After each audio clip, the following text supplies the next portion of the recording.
절 말씀까지 제가 읽어보겠습니다. 내가 하늘로서 내려온 것은 내 뜻을 행하려 함이 아니요 나를 보내신 이의 뜻을 행하려 함이니라. 나를 보내신 이의 뜻은 내게 주신 자 중에 내가 하나도 잃어버리지 아니하고 마지막 날에 다시 살리는 이것이니라. 내 아버지의 뜻은 아들을 보고 믿는 자마다 영생을 얻는 이것이니 마지막 날에 내가 이를 다시 살리리라 하시니라. 오늘 라아코스 7강 하나님의 뜻, 나를 보내신 이의 뜻에 대해서 함께 살펴볼 건데요. 요한복음 6장을 기초해서 보면 이곳에서 하나님의 뜻이 나오거든요. 하나님의 뜻은 아들을 보고 믿는 자마다 영생을 얻는 이것이다 라고 말합니다. 그리고 마지막 날에 내가 다시 살릴 것이다 라고 하는 내용이네요. 내가 하늘로서 내려왔다는 뜻은요, 내가 하늘로서 내려온 것은 내 뜻을 행하려 함이 아니요 그리고 나를 보내신 이의 뜻을 행하려 함이니다 라고 말합니다. 그러니까 예수님께서는 하나님께로부터 보내심을 받았다라고 자기 입으로 스스로 말을 합니다. 바로 보내심을 받는 자에 대하여서 오늘 이야기는 계속해서 연결되어지는 것 같습니다. 하나님께서 나를 보내신 이 뜻, 또 하나님의 뜻, 이것과 함께 살펴보는 거겠죠. 하나님께서 나를 왜 보내셨을까? 그 하나님의 뜻은 무엇일까에 대한 초점에 우리는 방점을 짓고 나눠보려고 합니다. 보내심을 받았다라는 말은요, 다른 말로 말을 하면 사도란 뜻이에요. 사도. 내가 보내심을 받았다라는 말이 사도다라는 뜻이에요. 그러니까 사도가 바로 보내심을 받았다는 뜻이에요. 원래는요. 그럼 사도 외에 다른 직분자는 보내심을 받지 않았다는 것이냐? 그러지는 않죠. 에베소서에 언급한 직분을 가진 모두가 보내심을 받는 자이고 또 하나님께로부터 보내심을 받는 자 아니면 예수 그리스도께로부터 보내심을 받는 자라고 표현할 수 있는 거겠죠. 그래서 사도, 선지자, 복음 전하는 자, 목사, 교사들 모두 하나님께로부터 보내심을 받는 자이겠죠. 그리고 좀 큰 관점에서 성경적 관점에서 더 찾아보게 되면 모든 성도는 하나님의 보내심을 받는 자이다 라고 말할 수 있습니다. 그래서 가정으로부터, 가정으로, 직장으로, 자신의 삶의 현장으로 보내심을 받았다. 우리는 이렇게 표현할 수 있습니다. 그래서 라아쿠스를 통하여서 우리가 이제 목회자 대상이다 보니까 지금 현재 이렇게 나오지만 우리가 이제 일반 성도들 대상으로 할 때는 라아쿠스를 우리가 가정으로 우리가 보내심을 받는 자로 이야기도 했었고 또 직장으로 보내심을 받는 자라는 관점도 함께 우리는 살펴보았습니다. 가정에서는 아버지로서 또 부모로서 엄마로서의 역할들이 있었던 것이죠. 그리스도 예수 안에서 자녀를 주 안에서 잘 양육하고 가르치는 거겠죠. 바로 이러한 부분들을 하나님께서 우리에게 요구하는 바요 하나님의 뜻이다 라고도 말할 수 있었습니다. 예수님께서 우리에게 지상 명령을 하셨던 것들 중에 우리에게 누가복음 24장에서는 이렇게 말합니다. 너희는 이 모든 일의 증인이다 라고 말합니다. 이 모든 일의 증인이다. 어떤 일이 되느냐? 예수 그리스도께서 십자가에 매달리시고 부활하신 사건에 대하여서 증인이다 라고 말하는 것입니다. 그래서 사도행전 같은 경우에는 이렇게 말합니다. 베드로가 일어나서 설교하면서 우리가 다 이 일의 증인이로다 라고 말합니다. 이것은 사도들만이 모여있는 공간이 아니었습니다. 그곳에는 다른 많은 신도들이 함께 있었던 곳이죠. 그때 성령의 역사가 일어나고 곳곳에서 방언이 일어났을 때 거기 있는 사람들에게 우리가 다 이 일의 증인이로다 라고 말합니다. 그러므로 성경은 사도 외에도 많은 직분자들을 대상으로 또한 모든 성도가 증인이다 라고 말합니다. 이사야서 말씀에서도 이러한 부분을 이야기하죠. 이사야서 43장 말씀에 내가 구원하였으며 보였고 너희 중에 다른 신이 없으므로 그러므로 너희는 나의 증인이요 나는 하나님이라 여호와의 말이니라 라고 나와 있습니다. 이사야서 43장 12절에 나와 있는 말씀이거든요. 너희는 나의 증인이다 라고 하는 말씀입니다. 이것은 민족을 대상으로 하고 있으신 말씀이거든요. 민족을 대상으로. 그러니까 넓은 의미에서 나의 증인이라는 것은 모든 성도라 말하는 것이 지나친 말이 아니라는 것입니다. 매우 합리적인 말이고 매우 성경적인 말이라는 것이죠. 우리 모두 다 하나님의 증인된 삶을 살아갑니다. 다시 말하면 우리는 모두 다 하나님께로부터 보내심을 받았다라고도 말할 수 있다라는 것입니다. 물론 특정한 사역자들은 거기에 대하여도 특별한 부르심이 있었던 것은 분명합니다. 그러면 우리는 무엇에 대한 증인이 될까요? 요한복음 6장에서는 이렇게 말합니다. 바로 40절 말씀에 내 아버지의 뜻은 아들을 보고 믿는 자, 영생을 얻는 이것이다. 마지막 날에 내가 이를 다시 살릴 것이다 라고 말하는 것입니다. 예수님께서 이 땅에 오신 것은 하나님의 뜻을 행하려 한다 라고 말하는 것이죠. 우리가 예수님의 부르심을 받는 것은 바로 하나님의 뜻을 행함이라는 것이죠. 하나님의 뜻은 아들을 보고 믿는 자마다 영생을 얻는 이것이다 라고 말했던 것이기 때문에, 이를 다시 말하면 예수 그리스도의 십자가의 은혜로 제사함 받는 것은 믿는 자마다 영생을 얻고 마지막 날에 주 안에서 부활할 것을 믿는 것을 말하는 거겠죠. 바로 이 일에 대한 우리가 증인이다 라고 말하는 것입니다. 믿는 자는 구원을 받고 믿지 않는 자는 하나님의 구원을 믿지 않으므로 심판을 받게 된다라는 의미가 되겠습니다. 특히 목회자들과 선교사들에게 마태복음 28장 19절 20절은요 우리에게 큰 의미를 전달해 줍니다. 가끔 이제 마태복음 28장 말씀이 일반 성도들에게도 적용이 된다라고도 말씀을 하신 분들이 많아요. 근데 이게 일반 성도들에게 해당되는 말씀은 아니에요. 분명코. 왜 그러냐 하면 성도들에게 이 본문을 말하면서 우리는 모든 족속으로 제자를 삼아야 됩니다 라고 하면서 뭘 해요? 세례를 주고 라고 말을 하죠. 그런데 교회법상에서요 일반 성도들이요 성도들에게, 다른 성도에게, 거듭난 성도들에게 세례를 주는 법은 허락하지 않고 있거든요. 특히 장로법이나 법에서는 그걸 허락하지 않거든요. 좀 이치에 안 맞는 말을 적용하고 있다는 것이죠. 만약에 교회법에서 모든 성도들도 우리 목회자들과 같이 똑같이 세례 줄 수 있는 권한이 있습니다. 왜냐하면 말씀에 따라 우리가 모두 다 증인이기 때문입니다. 라고 했다면 마태복음 28장에 대한 내용을 우리는 모든 성도에게 적용하는데 전혀 무리가 되지 않을 것입니다. 그러겠죠? 한번 생각해 보시라는 겁니다. 마태복음 28장에서 가서 모든 족속으로 제자를 삼아 라고 명하신 것은 바로 우리에게 하나님의 거룩한 뜻을 우리를 통해서 전달하시겠다라는 의미입니다. 우리를 보내셨다는 그 의미가 가라라는 것은 보내셨다라는 의미를 포함되어 있는 것이니까 그렇죠? 그러면 우리를 보내신 목적과 뜻은 자신의 제자를 삼는 것이 아니라 궁극적으로 그리스도의 말씀을 가르치고 하나님의 사람으로 세우고 그리고 그리스도의 제자로 세우는 분명한 목적이 있다는 것입니다. 그래서 우리가 지난번에 살펴봤던 것처럼 마태복음 28장에서 주동사가 가는 것이 아니라 제자를 삼는 것이 주동사라고 말을 하는 것입니다. 주동사라는 것은 이 문장에서 원래 하고자 하는 말의 목적이 분명하다는 거예요. 그 목적이 무엇입니까? 제자를 삼는 것입니다. 그 제자를 삼기 위해서 우리는 가는 것입니다. 보내심을 받는 겁니다. 제자를 삼기 위해서요. 세례를 위한 주고자 하고자 하는 목적이 먼저 우선되어지지 않지요. 제자를 삼는 게 선제되어야 한다는 것입니다. 제가 이 말을 하고 싶었던 것이죠. 성경에서는 바로 이 제자를 궁극적으로 하나님의 말씀을 가르치고 그리스도의 말씀을 가르치고 그리고 하나님의 사람으로 세우고 그리스도의 제자로 세우는 데 분명한 목적이 있다는 것입니다. 만약 그리스도의 것으로 가르치면 그리스도의 제자가 되지만 만일 우리의 것으로 가르치되면 내 제자로서의 마무리가 되겠지요.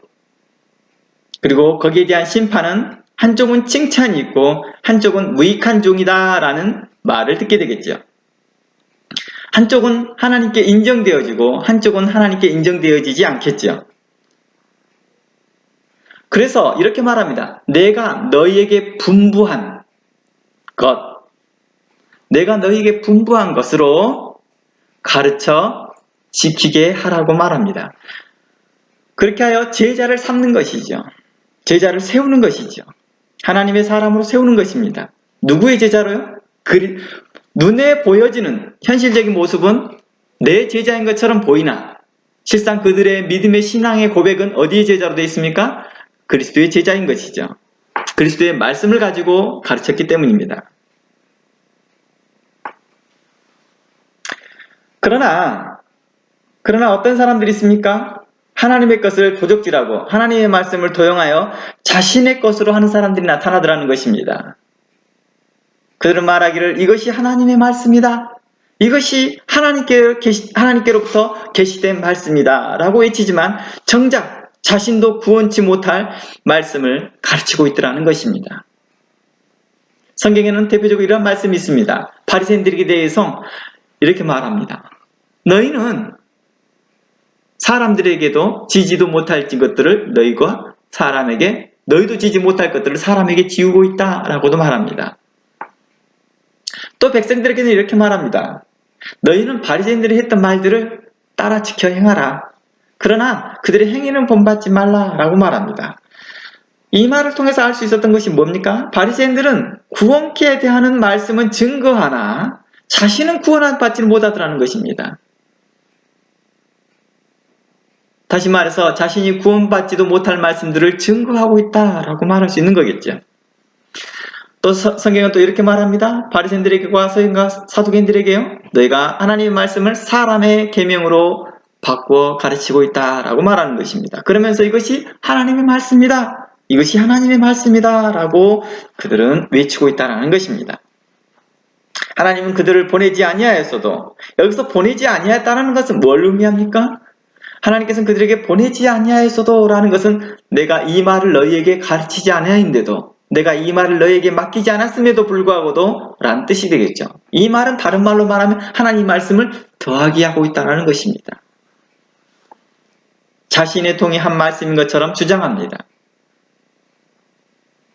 하나님이 자신을 통해서 행하시는 것처럼 말을 하고 있다는 것입니다. 그리하여 결국은 그 일로 사람들을 병들게 하고 외식되게 하고 자기보다 배나 지옥 자식 되게 하는데 이 일에 대해서 하나님께서 하나님의 심판을 어떻게 피할 수 있겠느냐라고 성경은 우리에게 반문합니다. 너희가 사람들을 병들게 하고 외식되게 하고 너희들보다 2배나 몇 배나 더 지옥 자식 되게 하는데 어찌 하나님의 심판을 너희가 피할 수 있겠느냐. 결국 피할 수 없다라고 말하고 있는 것입니다. 자신들은 하나님의 보내심을 받았다라고 강력하게 주장하나 그의 증거되는 말씀은 도리어 하나님과 전혀 상관없는 것이었다라고 말하는 것입니다. 그래서 에레미야 23장 말씀에 한번 가봅니다. 에레미야 23장 30절 말씀에 그때 당시에 에레미야 외에 다른 많은 선지자들이 자칭 자신들은 하나님께로부터 보내심을 받았다고 했던 것을 이야기합니다. 에레미야 23장 30절 여호와의 말씀이라 그러므로 보라 서로 내 말을 도적질하는 선지자들을 내가 치리라 라고 말합니다. 하나님께서 이렇게 말합니다. 자신의 말을 도적질을 했대요. 도적질을. 나중에 기회가 되면 성경 강해를 계속하게 된다면 이 본문을 더 살펴보려고 합니다. 그때 목사와 성도라는 주제를 가지고 12주 동안 나눴던 주제 가운데 제 첫 번째 강의가 도적질하지 말라라는 주제였거든요. 바로 그때 함께 나눴던 말씀입니다. 여호와의 말씀이라 이것이 여호와의 말씀이라 그러나 하나님께서 이렇게 말합니다. 보라 너희가 내 말을 도적질하고 있다 라고 말합니다. 그 선지자들을 내가 뭐하리라? 치리라 심판하겠다는 뜻이겠죠. 그러니까 하나님의 그 심판을 결코 피할 수 없다는 것을 이야기합니다. 에레미야 14장 말씀 가봅니다. 14절 들어가 봅니다. 에레미야 14장 14절 말씀에 여호와께서 내게 이르시되 선지자들이 내 이름으로 거짓을 애원하는도다. 나는 그들을 보내지 아니하였고 그들에게 명하거나 이르지 아니하였거늘. 여기서 내가 그들을 보내지 아니했다라는 것은 뭘 의미하고 있습니까? 내가 그들에게 명하지 않았던 것을 이야기하고 있다는 것을 의미하고 있는 것입니다. 그들이 거짓 계시와 복술과 허탄한 것과 자기 마음속의 속임으로 너희에게 애원하고 있다라고 말합니다. 그러므로 내가 보내지 아니하였어도 내 이름으로 애원하여 이르기를 칼과 기근이 이 땅에 이르지 아니하리라 하는 선지자들에게 대하여 나 여호와가 이같이 이르노라. 그 선지자들은 칼과 기근에 멸망할 것이다 라고 말하는 것입니다. 당시 에레미야에게 하나님께서 이렇게 말합니다. 더 이상 이제는 예루살렘으로 기도하지 말아라. 내가 이들을 작정하였다. 그들이 패역하였고 그의 언니 북이스라엘을 보고도 그들이 회개치 아니하였도다. 북이스라엘이 아수르에 잡혀가기 전에 그들이 하나님 앞에 음행하였고 다른 우상 숭배하였고 거짓되게 내가 부지런히 선지자들을 보내었어도 그들이 내 말을 듣지 아니하였도다. 당시에 그 북이스라엘을 함께 사역했던 이사야는 이 일에 대해서 계속해서 증거합니다. 또한 다른 선지자들도 함께 이것을 증거합니다. 그러나 그들은 결국에는 하나님의 심판에 거하게 됩니다. 그리고 이 모습을 지켜보았던 유다는 어떻게 해요? 회개하고 돌아오는 게 아니라 잠시의 충격요법만 있었습니다. 그리고 그들은 다시 하나님 앞에 죄를 범합니다. 그때 하나님께서 이렇게 말합니다. 그들을 칠 것이다. 그러나 뭐합니까? 거짓 선지자들은요? 아니라 우리는 하나님의 백성이라. 하나님께서 우리에게 영원한 언약을 하셨도다. 아브람과 이삭과 야곱을 통하여서 할례의 언약을 맺었고 이 할례의 언약이 바로 우리의 영원한 언약이라. 우리는 하나님의 백성이라. 보라, 우리가 이스라엘 땅에서 400년 동안 있을 동안에도 하나님께서 우리를 구원하셨도다. 우리를 출애굽시키고 홍해를 건너게 하시고 만나와 메추라기로 우리를 먹이시고 광야에서 40년 동안 우리가 헐벗지 아니하였도다. 그들은 하나님을 강력하게 칭찬하며 하나님의 위대하심을 칭찬합니다. 그리고 그들에게 이렇게 말합니다. 결코 그 하나님이 우리를 버리지 아니할 것이다 라고 말할 때 에레미야는 슬피 울고 있더라는 것입니다. 너희가 거짓을 말하는도다. 선지자로서 종교 지도자로서 백성들에게 대하여서 좋은 말, 평안한 말, 안전되는 말, 마음의 위로가 되는 말씀을 증거하는 것이 합당한 일이겠지요. 그러나 하나님께서 그걸 계시하지 않음에도 불구하고도 하나님께서 그것을 말씀하지 않았음에도 불구하고도 그렇게 말하고 있는 자들에게 대하여서 하나님께서는 그들에게서 심판이 차지 않을 것을 이야기하고 있더라는 것입니다. 결코 너희들이 그렇게 예언했던 반대대로 너희가 기근과 칼로 인하여서 너희들이 죽을 것이다 라고 말하는 것입니다. 16절 그들이 예언을 받은 백성은 기근과 칼로 인하여 예루살렘 거리에 던져집을 입을 것이다 라고 말합니다. 분명코 선지자의 잘못입니다. 그런데 그 선지자의 말을 또 거짓 선지자의 잘못입니다. 그런데 그 거짓 선지자의 말을 들었던 백성들도 동일하게 하나님의 심판 아래 거하게 되더라는 것입니다. 그들의 아내와 그의 아들과 그의 딸도 그렇게 되리니 이는 내가 그들의 악을 그 위에 부음이니라 라고 말했다는 것입니다. 우리는 택하신 백성이요 우리는 왕같은 하나님의 제사장 나라요. 그 출애굽에 나오는 그런 말을 하거든요. 우리는 제사장 나라이다. 우리는 하나님의 백성들이다. 이러한 고백들이 당시에 에레미야 시대 때에도 거짓 선지자들은 똑같이 인용했겠죠. 그냥 하나님께서 이렇게 말합니다. 그들의 거짓됨을 하나님께서는 책망하시더라는 것입니다. 신명기 18장 20절 말씀에 이런 말합니다. 신명기 18장 20절 말씀에 만일 어떤 선지자가 내가 전하라고 명하지 아니한 말을 제 마음대로 내 이름으로 전하든지 다른 신들의 이름으로 말하면 그 선지자는 죽임을 당할 것이다 라고 말합니다.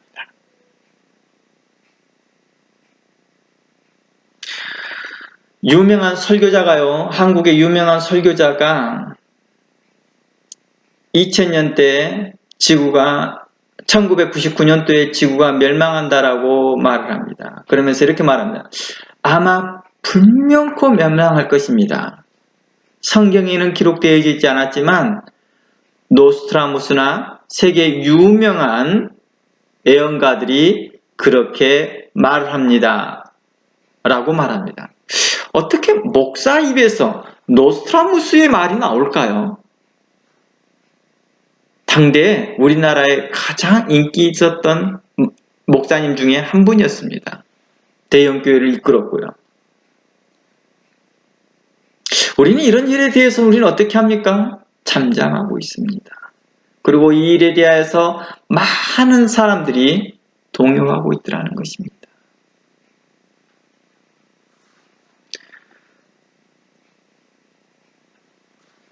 예레미야 27장을 말씀 가보면 이런 말이 있습니다. 15절 말씀에 이는 여호와의 말씀이라. 이는 여호와의 말씀이라.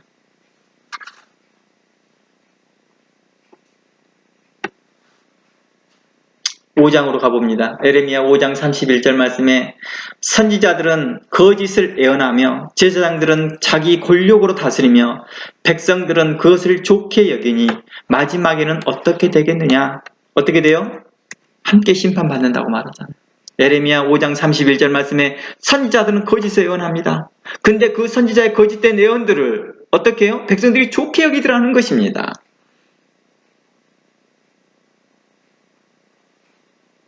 경계의 말씀, 또 회개케 하라고 말한처럼 증거하는 말을 부담스러워하는 것이죠.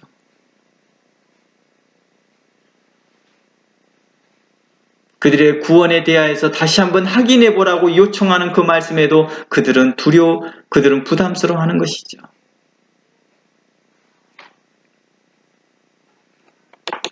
예레미야는 이 일에 대하여서 하나님께 간구합니다. 하나님, 제발 이 유대 땅에 하나님께서 하신 말씀대로 할행하지 않으셨으면 좋겠습니다.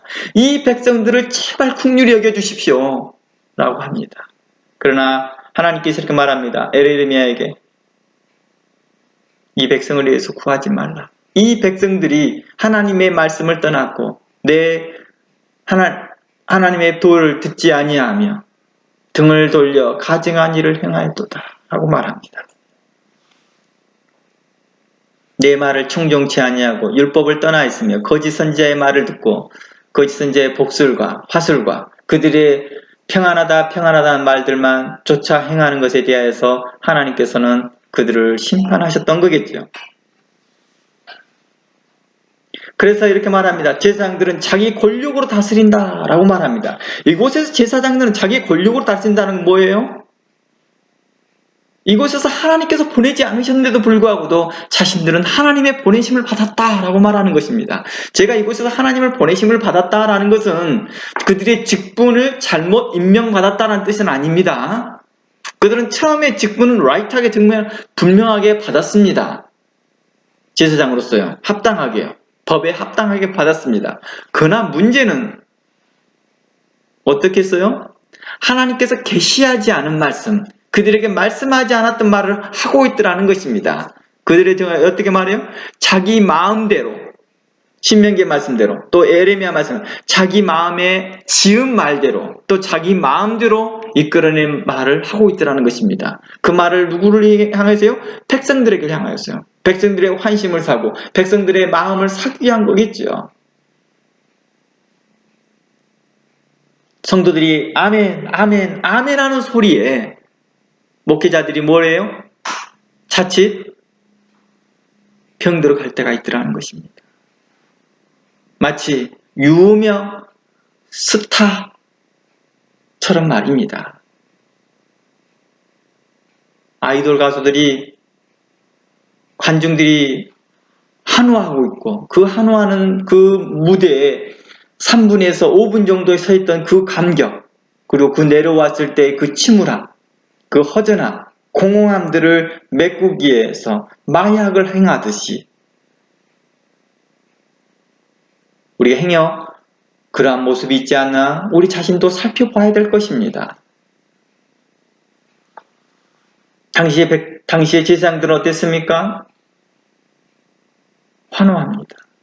놀랍도록요, 국가 위기 상황이 오게 되면요, 현재 대통령이나 보수 단체들이 더 환영을 받는 이유가 뭐죠? 위급하니까 그러죠. 위급하니까요. 일반적으로 그렇더라는 것입니다. 현재 권력을 가지고 있는 사람들은 당시에 제사장들의 그 권력이 당시에 유대 땅에 정치적으로 불안한 그 시기에 더욱더 집중되어졌겠죠. 마태복음 7장 말씀에 가봅니다. 이러한 일들이 에레미야 시대 때만 있는 게 아니라 예수님께서 이걸 또한 경고하고 있습니다. 거짓 선지자들을 삼가하라. 양의 옷을 입고 너에게 나오나 속에는 노략질하는 일이니라. 양의 옷을 입었다라는 것은 뭐예요? 공감 능력이 굉장히 좋다 이거죠. 성도들의 공감을 참 잘해줘요.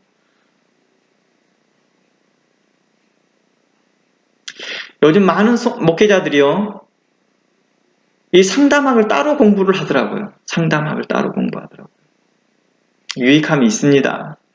심리학을 따로 공부하고 상담학을 따로 공부하고.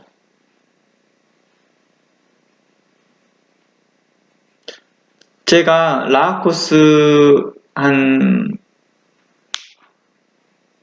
10년 전, 아니었을까요? 5년 전까지 했을까요? 5년 전, 10년 전까지만 해도 이 라코스를 통해서 이 상담에 대해 자주 이야기 꺼냈죠.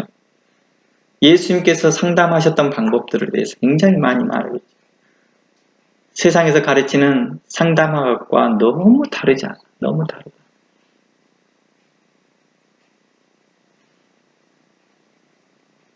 우리가 참으로 이러한 부분들을 생각해 보았으면 좋겠습니다. 하나님의 의로운 말씀을 가지고 그들을 견책하고 바르게 하고 의로 교육하기보다는 자신의 명성과 자신의 인기에 더 초점이 되어져 있고 자신의 지식에 더 초점이 되어 있다 한다면 이는 심각한 사역의 오류가 발생되는 거겠죠.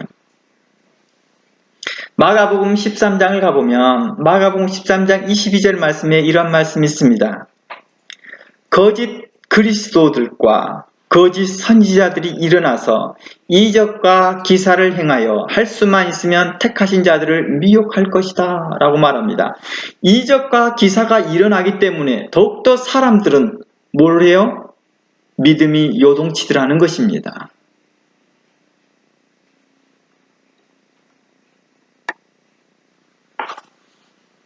에레미야 말씀에 다시 좀 전에 읽어봤던 것처럼 하나님의 말씀을 도둑질하는 선지자들을 내가 결단코 치리라. 내가 결단코 심판할 것이다. 라고 하는 것들. 하나님의 말씀을 빙자하여 하나님의 말씀을 가지고 그들이 하나님의 말씀을 가지고 사람에게 계명으로 가르치거나 헛되이 말하는 자들에게 대하여서 성경은 이렇게 말하고 있습니다. 그러므로 마태복음 7장 22절 말씀에 이렇게 말합니다. 그날에 많은 사람들이 나더러 이르되 주여 주여 우리가 주의 이름으로 선지자 노릇하며 주의 이름으로 귀신을 쫓아내며 주의 이름으로 많은 권능을 행하지 아니하였나이까 라고 말합니다. 마태복음 7장 22절에서 많은 사람들이 나더러 주여 주여 한다라는 것입니다. 근데 이 사람들이 다 누구였어요? 주여 주여 했던 사람들이요? 그냥 평범한 사람들이 아니었다라는 거예요. 평범한 사람들이 아니라 평범한 성도들이 아니었다라는 거예요. 이들은 도리어 그 평범한 성도들을 인도하는 인도자들이었고 그 인도자들을 위해서 더 탑이었던 선지자들이었다는 것입니다. 그들이 선지자 노릇하며 주의 이름으로 귀신을 쫓아냅니다. 주의 이름으로 하는 거예요? 주의 이름을 빙자하여 하나님 말씀을 도둑질하여 주의 이름으로 많은 권능을 행했다라고 말합니다. 그러나 예수님께서 뭐라 합니까? 불법을 행하는 자들아 내가 너희를 도무지 알지 못하겠다라고 말합니다. 자신은 열심히 양육했다고 생각하나 결국 자신의 사람들을 만들고 자신을 떠나서는 아무것도 못하는 자로 만들어놨다면 이는 분명 무언가가 잘못된 것이라는 것입니다. 이거 과거에 그래요. 이 교회 떠나면 다른 교회에서 적응을 못하는 사람들이 있어요. 참 이민교회에서 제가 성도들에게 느끼는 것들이 그거더라고요. 이민교회에서 느꼈던 것들이, 제가 한국에 있었을 때만은요, 자기는 장로교 아니면은 교회가 없는 줄 알았습니다. 그리고 다른 데 신앙생활 할 수 없는 거라고 생각했는데, 이곳에 와서 침례교도 다녀보고 오순절도 다녀보고 감리교도 다녀봤는데 너무 감사합니다. 자기가 자칫 한국에 살았으면 편협적인 신앙을 가질 텐데 이렇게 교회를 다양하게 다닐 수 있는 은혜가 있어서 감사합니다.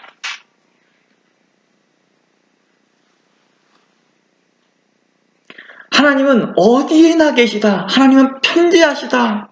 라고 가르치면서도 그 하나님을 자신의 신앙 안에 가둬놔 버립니다. 그리고 자신이 주장하는 그 신앙 안에만이 하나님이 거하는 것처럼 이야기하고 있더라는 것입니다. 하나님은 이렇게 말합니다. 내 생각과 너희의 생각이 다르니라. 이 말은 내 뜻과 하나님의 뜻이 다르다라고 이야기하고 있는 것입니다. 사람의 가장 지혜로움이 하나님의 가장 미련한 것보다 비교했을 때 누가 더 승하다고 그래요? 하나님의 그 미련함이 사람의 가장 지혜로움보다 승하다라고 말합니다. 더 낫다 이 말이죠. 그러니 하나님의 그 뜻을 누가 다 분별하리요? 우리 하나님의 뜻을 완전히 분별할 수는 없습니다. 그러나 우리가 성경에서 계시되어진 그 하나님의 뜻을 몇 가지를 통하여서는 그 하나님의 뜻이 무엇인지를 찾아가고 있더라는 것입니다. 그 대표적인 것이 오늘 좀 처음에 말씀을 열었던 요한복음 6장이죠. 그 하나님의 뜻은 아들을 보고 믿는 자들은 영생을 얻게 있다는 것입니다. 그러나 믿지 않은 자들은 심판이 있을 것이다 라고 말했다는 것입니다. 또한 그 믿음은 예수 그리스도의 십자가의 보혈로 말미암아서 우리의 죄사함을 받았다는 그 사건과 또한 우리가 예수 그리스도로 말미암아서 죽은 자가 다시 살아나는 그 부활의 신앙을 믿는 거겠죠.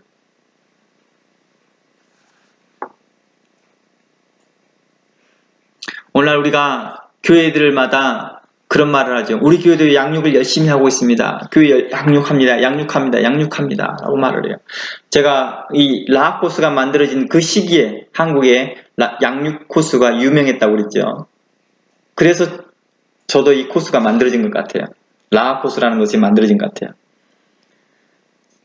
제가 원하지 않았지만 아무튼 교회의 요청으로 해서 만들어졌던 이 라학 코스가 저에게는 큰 유익이 되었던 것 같습니다. 자신들은 하나님의 말씀을 가지고 열심히 양육했다가나 결국 자신들의 산업을 만들고 자신을 떠나서는 아무것도 못하는 자로 만들었다면 이는 이단 교주와 똑같은 일이죠. 이단 교주와 똑같은 일이라는 거예요. 제가 자주 이런 말을 합니다. 우리 신학교에서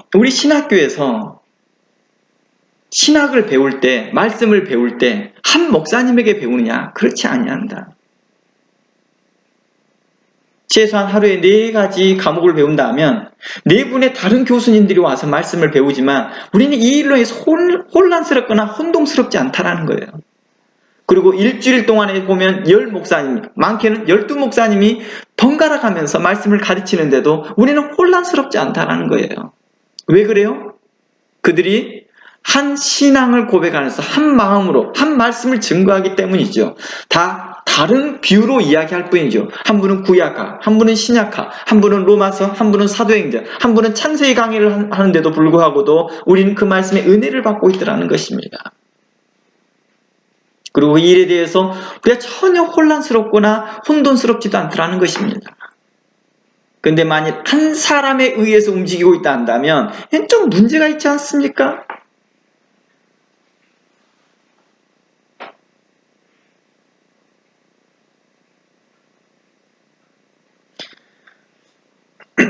오직 하나님의 사람은 그가 어디에 있든지 하나님이 함께 하심을 믿는 믿음을 가진 자들을 말합니다. 그러므로 우리가 하나님의 사람을 세운다라는 것은 그로 동서남북 어디를 가든지 당신은 하나님과 함께 할 것입니다. 하나님이 당신과 함께 할 것입니다라는 그 믿음을 갖게 해주는 거겠죠.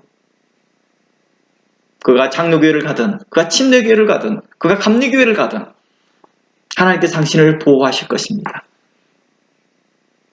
당신이 행여 잘 모르는 교회를 간다 할지라도 시편 23편의 말씀과 같이 사망의 음침한 골짜기를 간다 할지라도 하나님께서 당신을 지키실 것을 저는 믿습니다.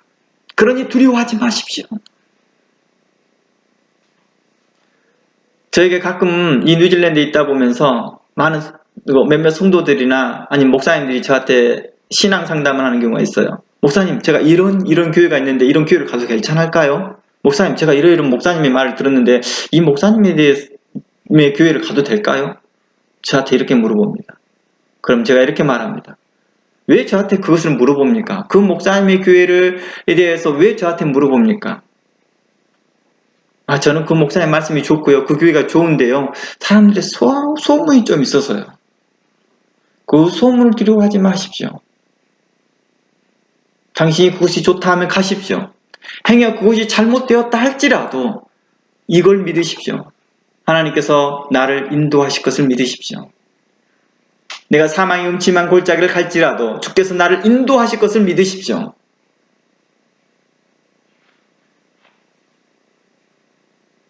하나님께서는 불명코 당신이 하나님에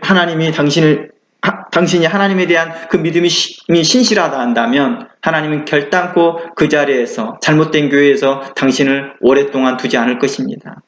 당신은 분별할 것이며 당신은 불명코 그 교회에 나오게 될 것입니다. 뭘 두려워하십니까? 하나님께서는 당신과 함께하고 있습니다. 라고 일반적으로 이렇게 상담을 해드립니다. 어떤 분은 이렇게 해요. 제가 교회가 분쟁 있는 교회를 내서 2번, 3번 겹쳤던 사람들이 저한테 와서 이렇게 말합니다. 목사님, 제가 주변에 좋은 교회를 찾고 싶습니다. 어느 교회를 추천하십니까? 제가 이렇게 말합니다. 내가 반대로 물어봅니다. 지금 어디에 사세요? 어느 동네에 삽니다. 그 동네에서 가장 가까운 교회 가세요. 가장 가까운 교회 가십시오. 그리고 담임 목사님과 소통하기 가까운 교회를 가십시오.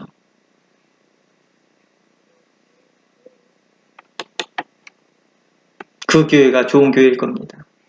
당신이 믿음으로 말씀을 듣고 선포되는 말씀을 믿음으로 화합하는 훈련이 필요할 것입니다.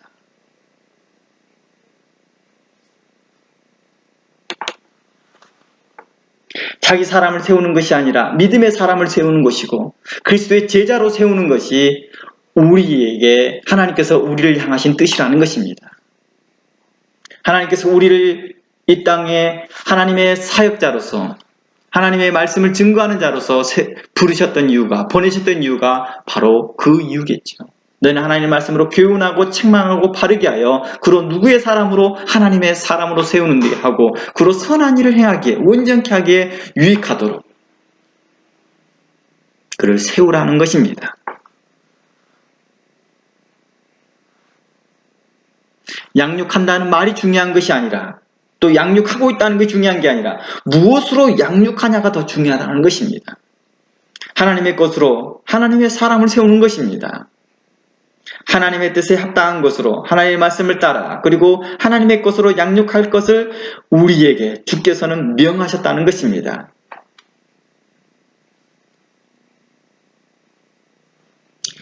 하나님의 뜻은 예수 그리스도를 믿고 구원을 얻는 것입니다. 결코 하나님의 뜻은 어느 교단의 말씀을 듣고 구원 얻는 것이라고 말하지 않고 있더라는 것입니다. 심지어는 누구누구의 목사의 말을 듣고 구원 얻는다라고도 말하지 않습니다. 오직 예수 그리스도를 믿는 믿음으로 말미암아 우리가 구원을 얻는다라고 말합니다. 하나님의 것으로 우리는 양육해야 되고 하나님의 사람으로 세우는 것이 바로 우리의 부르심인 것이고 하나님께서 우리를 향하신 뜻일 것입니다. 우리에게 마태복음 28장을 통해 주신 지상 명령은 주님께서 분부한 모든 것을 성도들에게 올바르게 가르치고 의롭고 선하고 정직하게 그 말씀을 지키게 하는 것입니다. 이 시점에서 우리가 한번 라라는 뜻을 다시 한번 기억해 보기를 바랍니다. 우리가 참 이 라코스에 대해서 할 때 1강에서 우리가 다뤘던 것이죠. 라라는 뜻이 뭐였습니까? 부모로서 양육하다, 부모로서 영양분을 공급하다, 자양분을 주다라는 것입니다. 자양분이 부족하고 영양분이 부족한 자들에게 하나님의 말씀을 가지고 그들에게 주어야 된다는 것이죠. 특별히 목회자로서 다른 사람을 양육하기 전에 내 자신에 먼저 양육하고 내 자신에게 자양분을 공급될 수 있도록, 성령을 통하여 공급될 수 있도록 목회자가 먼저 양육되어져야 한다는 것입니다. 목사로서 양떼를 지키다, 먹이를 주다, 돌보다, 교사로서 교육하다, 가르치다, 다스리다, 친구로서 대우하다, 우정을 맺다, 사귀다란 이러한 뜻을 가지고 있는 것이 라란 뜻입니다.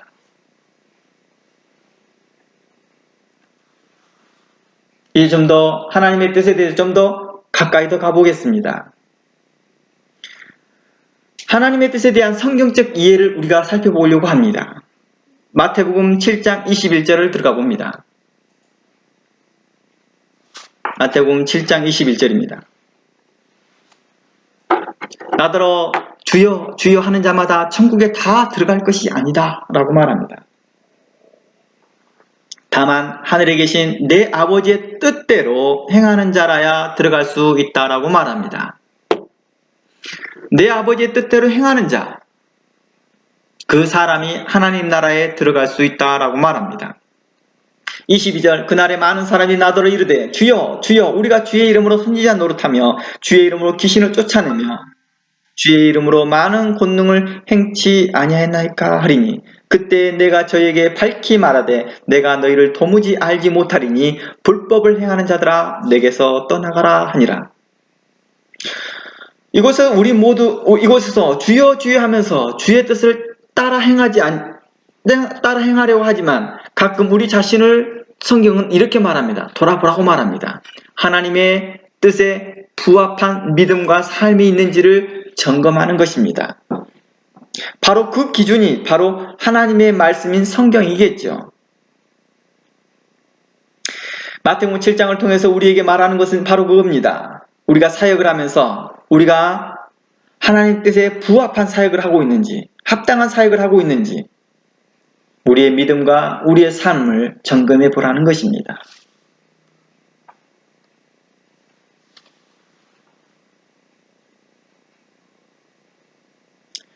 그런데요, 우리에게 성경을 보다 보면 가끔씩 당혹스러운 일들이 발생합니다. 뭐냐고요? 예수님께서는요, 다른 복음서에서 이와 비슷한 상황인데요, 정반대의 태도로 말씀하셨기 때문이죠. 매우 관용적인 태도를 취하셨습니다. 마가복음 9장을 가볼까요? 9장 38절 말씀에 가보면 이런 말이 나옵니다. 그리고 동일한 평행선생에 있는 누가복음 9장도 나와 있지만 마가복음 9장을 가보면 이렇게 나옵니다. 요한이 예수께 여짜오되, 이것은 요한이라는 것은 사도 요한을 말합니다. 사도 요한이 예수께 여짜오되, 선생님, 우리를 따르지 않는 어떤 자가 주의 이름으로 귀신을 내어 쫓는 것을 우리가 보고 우리를 따르지 아니하므로 금하였나이다. 예수께서 가라사대 금하지 말라.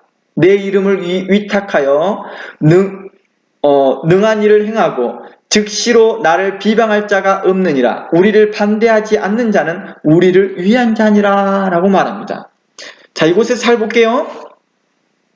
이곳은 마태복음과 마가복음은요 모두 주의 이름으로 귀신을 쫓아내고 있습니다. 그렇죠? 둘 다 귀신을 쫓아내고 있는 모습을 보입니다.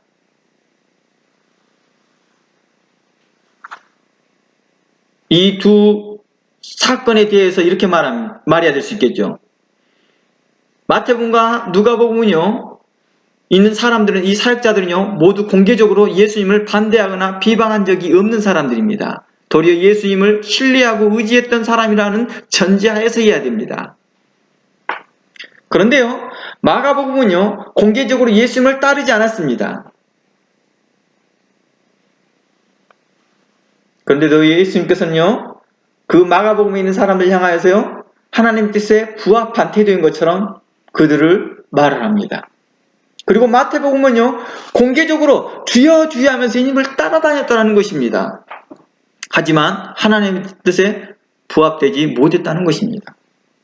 어떻게 보면 주의 이름으로 귀신을 쫓는 권능을 행한 것은 똑같지만 오히려 주여 주여 하면서 공개적으로 주님을 향한 열심을 갖는 사람들을 하나님께서 책망하였던 모습에 우리는 많은 초점을 둬봐야 될 것 같습니다. 하나님의 뜻은 무엇일까요?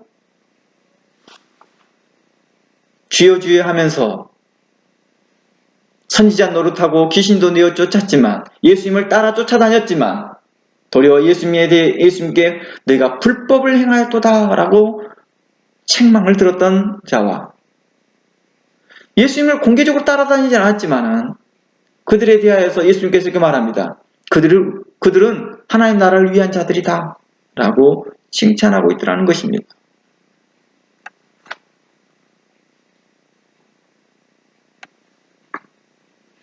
이 두 상황에서 예수님의 말씀은 언뜻 여기서 이 말하고 저기선 저 말하는 것처럼 보입니다. 그러나 실제 예수님은 그렇게 하십니다. 이곳은 저 말하고 저곳은 저 말하시는 분이시라는 것입니다. 다시 말해서 예수님은 상황에 따라서 같은 사람들의 같은 태도에도 다르게 말씀하시더라는 것입니다. 항상 진리를 말씀하시고 항상 주의 심판은 공의롭고 의롭고 정직하신 그 하나님께서 예수님께서 그 상황에 따라 다른 말씀을 하시고 있다는 것은 우리는 모두 다 신뢰하는 바입니다.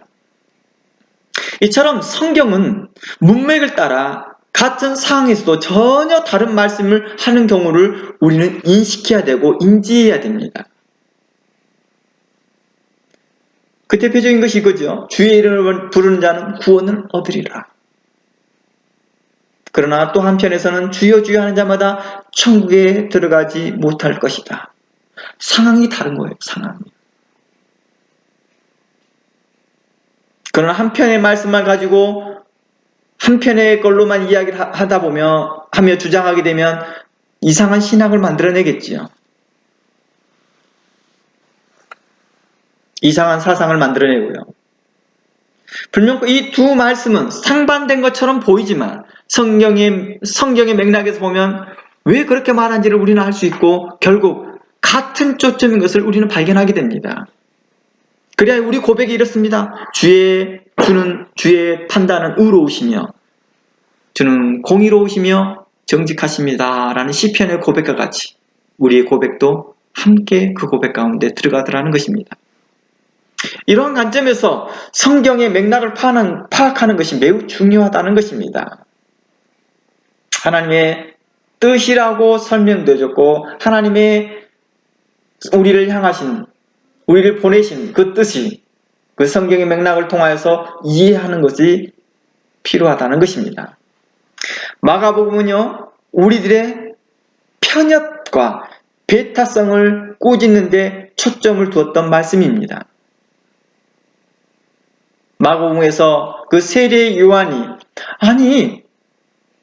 우리를 따르지 않는 자가들이 사도 요한입니다. 죄송합니다. 사도 요한이 예수님께 말하였을 때 예수님은 그 사도 요한의 그 편협된 생각들을 꾸짖어 준 것입니다. 자신들처럼 예수님을 쫓아다녀야지만이 진실한 사역자라고 생각했거든요.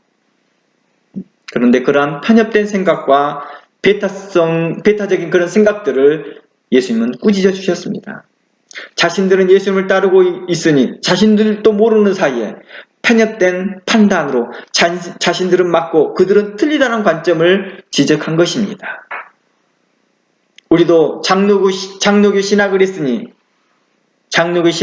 우리는 신학이 안전하다. 어떤 사람들은 오순절 신학을 했으니 우리는 성령에 충만한 자들이다. 그리고 자신과 다른 것에 대해서 우리는 쉽게 판단하고 정죄하곤 한다는 것입니다. 제 이야기를 한번 짧게 이야기해 보겠습니다. 과거에요, 제가 장로교 호언신학을 할 때요, 어느 설교자를 비판한 것을 들었습니다. 이제 그때 그 교수님이 어느 설교자를 비판한 경우를 들었습니다. 그때 그 설교자가 좀 꽤나 큰 대형 중형교회 그때 당시에 한 3,000명 정도 모였던 교회에 설교자를 비판한 내용을 들었습니다. 그때 우리는 그 교수님 말을 듣고 다 이렇게 고개를 끄덕이며 이렇게 맞아 합당한 말씀이라고 생각했습니다. 그때 그분의 비판을 이렇게 했습니다. 그 교수님에 대한 비판이, 그 교수님이 이렇게 말합니다. 그 설교자는 매주마다 다른 신학 배경에서 설교한다. 신학 정통성도 없고 신학에 대한 이해가 부족한 것 같다. 이번 주는 장로교 신학을 구원론을 이야기했으면 다음 주에는 감리교 신학을, 그 다음 주에는 오순절 신학을 이야기하는 것 같더라. 신학에 정통성이 없는 것 같다. 이렇게 말하더라고요. 그땐 그 말이 전부라고 생각했고 그걸 맞는 것처럼 보였거든요. 그런데 시간이 갈수록 신학의 최종 권위는 하나님의 말씀이 있음을 다시 확인할 때는 그 말이 문제점들을 발견할 수 있었던 것이죠. 하나님의 말씀을 근거한 우리의 정통 신학은요, 성경을 기준으로 해서 서로 보완되고 서로 존중되어야 한다는 것을 우리는 배워야 되는 것입니다. 이 땅에서 바로 그걸 많이 배운 것 같더라고요.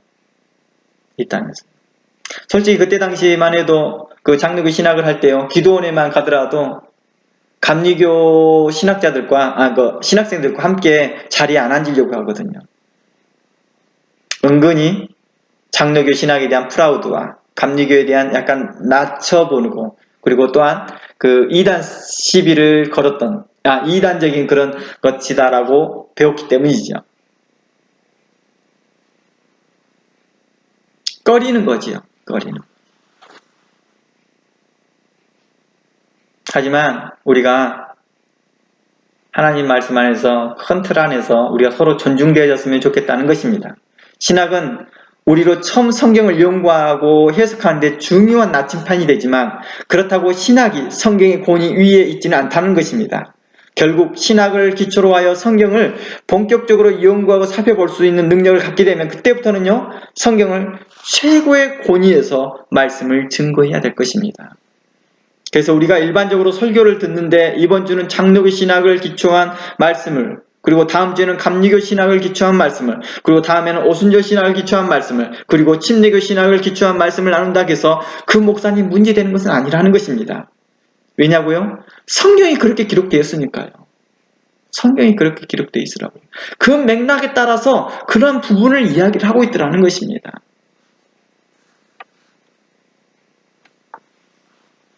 그러나 자신의 신학의 자로만 모든 것을 이해하다 보면 우리는 자칫 형제를 비판하게 하는 죄를 범할 수 있다는 것입니다. 우리에게 잘 알려진 일입니다. 세계 부흥에 큰 영향을 주었던 휘트필드입니다. 우리는 휘트필드를 모르는 사람이 없을 정도로 꽤나 유명한 사람입니다. 이 사람은요. 근데 이 사람은요, 감리교 리더인 웨슬로와 영국에서 함께 동역했던 사람이거든요. 그리고 함께 동역하다가 나중에 순회 설교자로서 미국으로 건너갑니다. 그리고 미국으로 건너가서 제1대 부흥을 일으켰던 조나단 에드워드가 섬겼던 장로교 교회에서 초청을 받아서 설교를 합니다. 그런데 이때 설교가요, 조나단 에드워드도 칭찬할 만큼이고요, 당시에 이번 설교가 미국의 개신교 부흥 1차 대각성 운동에 크나큰 영향을 미쳐버립니다. 이를 통하여서 미국의 부흥의 역사가 벌어지기 시작하거든요. 이처럼 조지 휘트필드는 미국에서 여러 교회를 순회하며 전도로 많은 사람들을 주께 인도하였습니다. 그리고 다시 영국으로 돌아왔을 때는요, 영국의 청중들에게부터 외면을 당하기 시작합니다. 그러면서 그는 한동안 굉장히 힘들어온 시간을 보냅니다. 그 이유가 뭔지 아세요? 바로 웨슬러가 휘트필드에 대해서 이단성이 있다라고 말한 것 때문입니다. 아마 그가 주장하고 있었던 말 때문이었는지도 모릅니다. 아니면 장로교 때문인지도 모르겠습니다. 이유가 있었습니다. 그럼에도요, 휘트필드는 웨슬러를 비난하지 않았습니다. 그리고 심지어 휘트필드가 어느 위치가 됐을 때 교단의 수장이 되었을 위치가 됐습니다. 그런데 이렇게 생각했습니다. 만약 자기가 교단의 수장이 되면 더욱더 웨슬로와 큰 관계에 큰 문제가 생길 것이라고 생각해서 그는 수장을 포기합니다. 그러자 휘트필드를 사랑하고 아끼던 사람들은 그에게 조언하기를 장차 당신의 명성이 교회에서 사라질 것입니다. 후세에 까맣게 잊어질 것입니다. 당신의 이름은요. 당신이 해놨던 그 많은 업적과 많은 사람들 죽게 인도했던 그런 일들을 아무도 기억하지 못할 것입니다. 그때 휘트필드가 했던 말들이 참으로 우리에게 감동입니다. 그는 매우 성경적 가치관을 가지고, 바른 성경적 가치관을 가지고 이야기합니다. 그는 이렇게 말합니다. 조지 휘트필드라는 이름은 사라지게 하고 모든 사람의 발길 아래 짓밟히게 하라. 그리스도의 이름이 영화롭게 될 수 있다면 나의 이름을 모든 곳에서 없어지게 하고 내 친구들조차 나를 잊게 할 것이라. 칼빈은 무엇이고 루터는 무엇인가? 이름과 분당 그 이상의 것을 보라. 오직 예수 그리스도로 진리의 모든 것을 삼아야 한다. 오직 그분만이 전파되도록 해야 한다.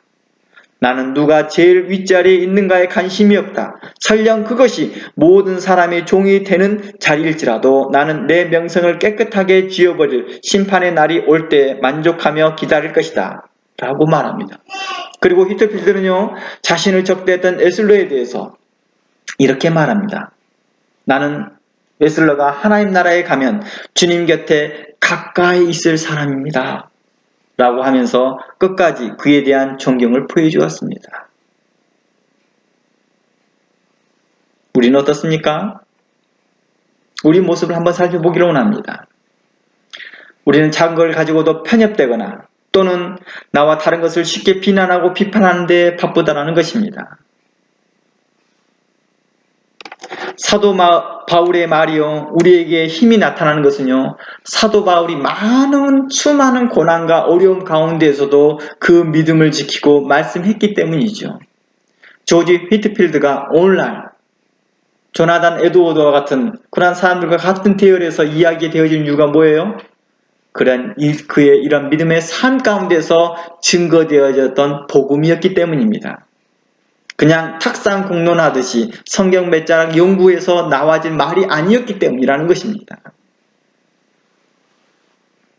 우리가 목회자로서 설교 단상에서 어느 특정 신학을 전하는 것이 설교의 목표가 아니라 하나님의 말씀을 전하는 것이고 그 말씀을 통해 예수 그리스도를 믿고 구원 얻게 하는 것입니다. 이것이 바로 하나님께서 우리를 보내신 뜻이고 하나님의 뜻이라는 것입니다.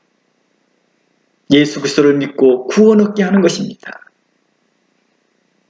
예수 그리스도의 십자가의 공로의 은혜를 증거하고 예수 그리스도의 부활로 우리의 믿음에 확신을 주고 주의 성령을 따라 우리에게 명하신 것을 가르쳐 지키게 하는 것입니다. 로마서 14장 1절 말씀에 이러한 말이 있습니다. 믿음이 연약한 자를 너희가 받되 그 의심하는 바를 비판하지 말라. 어떤 사람은 모든 것을 먹을 만한 믿음이 있고 연약한 자는 채소를 먹느니라. 먹는 자는 먹지 않는 자를 업신여기지 말고 먹지 못하는 자는 먹는 자를 판단하지 말라. 이는 하나님이 저를 받으셨음이라 라는 것입니다. 우리가 서로의 장로교, 감리교, 침례교 이렇게 하면서 자기의 신앙만 주장하면서 서로 받지 못하는 것에서 이해하지 못하는 것에서 판단하지 말고 그에 대해서 용납하고 사랑으로 인내하면서 그것을 서로 존중하는 법을 배웠으면 좋겠다는 것입니다.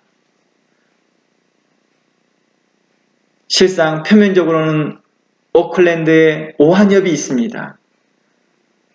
하나 된 것처럼 보이나 하나 되지 못하고 있고 서로 존중해 보이지 못하는 것들이 너무나 많이 있습니다. 전에도 말씀드렸지만 목회자들 대상으로 한 그 모임에서, 기도 모임에서 함께 나눴던 말씀이 이러한 부분이겠죠. 우리 모두 서로 사랑합시다. 성도들에게만 서로 사랑합시다, 서로 사랑합시다 하지 말고 목회자가 우리 스스로가 목회자들끼리 서로 사랑하는 법들을 배웠으면 좋겠습니다. 다른 교단의 사람들을 인정하고 존중하고 이해할 수 있는 그런 넓은 아량이 있었으면 좋겠습니다. 그러려면 우리가 어떻게 해야 될까요? 이런 마음 자세만 있으면 될까요? 안 되더라고요. 하나님 말씀에 깊이 들어와야 되더라고요. 하나님 말씀에 깊이 들어와야 되고 다시 우리가 과거에 신학교에서 배웠던 신학책들을 다시 끄집어내어져서 다시 연구하고 살펴보면서 우리가 다시 확증하고 배우고 확신하는 그런 시간들을 우리 스스로에게 가져야 되더라고요. 우리가 스스로 자신에게 먼저 그런 양육하면서 성숙하고 성장되어지는 삶이 있었을 때에 우리가 서로 사랑할 수 있는 힘이 그곳에서 나오는 것 같습니다. 우리가 하나님의 말씀을 겸손히 배우고 하나님의 말씀 안에 겸손히 거할 때 우리 안에 하나님의 거룩한 성령의 열매가 맺어지더라는 것입니다. 온유함과 겸손과 자비와 충성된 이러한 마음들이 우리 안에서 솟아나더라는 것입니다. 과거에 다른 사람에 대해서 용납했던 마음들이 하나, 두 개였다 한다면 3년, 4년이 지나서 내가 더욱더 성숙해져서 이제는 4개, 5개, 6개 더 많은 사람들을 용납하고 이해할 수 있는 마음들을 가져야 될 것입니다. 우리가 이것에도 서로 하나가 되지 못하는데 이방인과 유대인이 하나 되는 걸 가지고 무엇이 낫다라는 것입니까? 한동안 종교개혁이 가까웠을 때 500년 기념이 가까웠을 때 초대교회로 돌아가자 할 때 제가 이런 말합니다. 우리는 솔직히 우리의 한국의 역사에 일어난 대부흥의 역사, 평양 대운동의 100년의 역사에도 뒤로도 돌아가지도 못하고 있는 실쯤에 2000년 전으로 돌아가자고요? 아니, 실상 과거 500년 전인 종교개혁 시대에도 돌아가지 못하고 있습니다. 우리의 현재의 과거를 뒤돌아보면서 가장 가까이 있는 과거를 돌아보면서 그것부터 해결해 봅시다.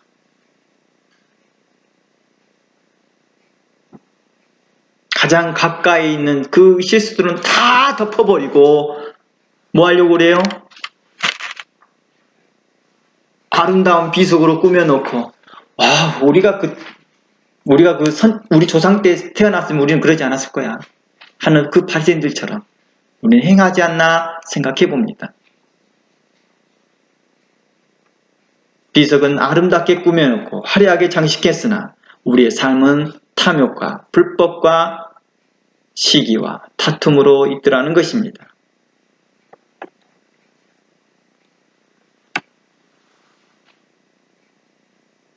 그럼 두 번째로 이제 마태복음에서 말하고자 하는 초점은 무엇일까요?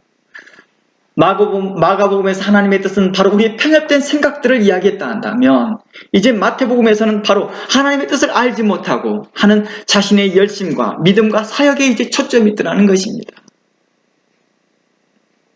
내가 주의 이름으로 뭘 했고 내가 주님을 열심히 따라다녔으며 심지어는 다른 성경에서 이렇게 말합니다. 우리가 주님과 함께 먹고 마셨습니다. 이렇게 말합니다.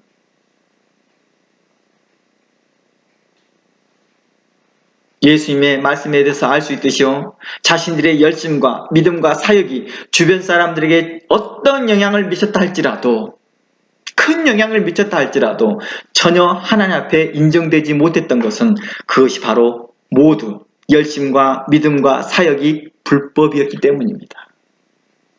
예수님께서 이렇게 말합니다. 불법을 행하는 자들아 라고 말합니다. 그들이 큰 믿음을 말하지 않았기 때문입니까? 아니었습니다. 그들이 큰 사역을 말하지 않았기 때문입니까? 아니었습니다.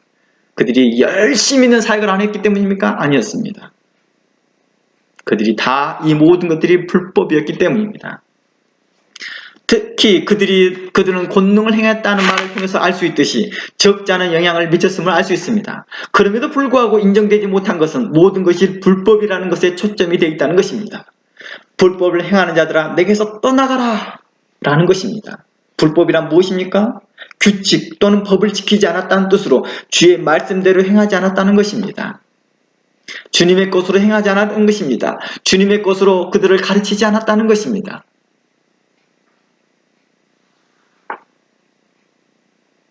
좀 더 본문을 살펴보면 그들은 주의 말씀을 듣고도 행치 않았다라고 말하는 본문과 연결됩니다. 마태복음 7장 23절에서 24절로 넘어가면 바로 그런 내용이 나오거든요. 주의 말씀을 듣고 행치 않는 자들. 자신의 방법대로 행했던 것을 알 수 있습니다. 다시 말해 몰라서 안 한 것이 아니라 알고도 행치 않았다는 것입니다. 일부러 기억하지 않으려고 하고 잃어버리려고 하는 자들입니다. 성경의 말씀을 자의적으로 해석하고 자신에게 편리하게 자신의 철학에 맞게 해석하여 행하는 자들입니다. 성경에는 분명코 우리 구원에 대해서 다양한 이야기를 꺼내고 있는데도 일부러 그 부분을 해석 안 하려고 합니다. 피하려고 합니다. 일부러 잊어버리려고 해요. 로마서의 말씀과 같죠. 일부러 그들이 잃어버리려고 하는도다. 그러므로 예수님께서 말씀하시기를 누가복음에서 이렇게 말합니다. 그러나 귀신들이 너희에게 항복하는 것으로 기뻐하지 말고 너희의 이름이 하늘에 기록된 것으로 기뻐하라고 우리에게 말씀하고 있습니다. 우리는 목회자이기 전에요. 또한 하나님 앞에 성도입니다. 우리도 구원이 필요한 자들이라는 것입니다. 우리는 목회자이기 때문에 이제 구원이 따는 단상이다 라고 했던 그들에게 대하여서 이렇게 말합니다. 하늘에 귀신들이 너희에게 항복하는 것으로 기뻐하지 말고 너희의 이름이 하늘에 기록된 것으로 기뻐하라. 주여 주여 하는 자마다 천국에 가는 것이 아니요 내가 주의 이름으로 선지자 노릇하고 귀신을 쫓아내는 것을 기뻐하지 말고 너의 이름이 하늘에 기록된 것을 기뻐하라. 어떤 자들이 하늘에 기록되어 있습니까? 하나님의 뜻대로 행하는 자들이겠지요. 하나님 마음에 합한 자들이겠지요. 하나님 앞에서 겸손과 온유로 나아가는 자들이겠지요. 그 부르심이 합당하게 행하는 자들이겠지요. 바로 이러한 자들을 성경은 이야기하고 있다는 것입니다. 우리 잠시 1, 2분 쉬었다가 또 두 번째 시간 나누겠습니다.